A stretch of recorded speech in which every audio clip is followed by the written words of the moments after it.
தமிழ் சினிமாவின் முதல் முழு நீள சரித்திர ஸ்டண்ட் படம் என்ற பெருமையுடன் வந்த முதல் படம் ராஜயோகம் என்ற படமாகும்.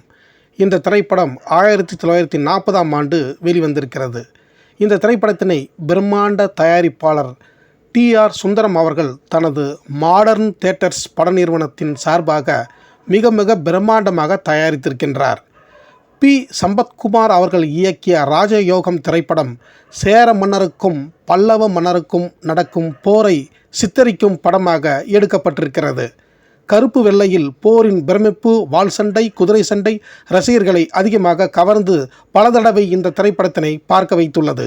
சேர மன்னருக்கும் பல்லவ மன்னருக்கும் இடையில் நடந்த பல உண்மை சம்பவங்கள் இந்த படத்தில் அப்படியே வைக்கப்பட்டுள்ளது. இந்த ராஜயோகம் திரைப்படத்தின் கதை சுருக்கம் மற்றும் அனைத்து விவரங்களையும் அறிந்து கொள்ள சினிமா கொட்டகை சேனலில் உள்ள வீடியோவை கண்டு ரசிக்கவும்.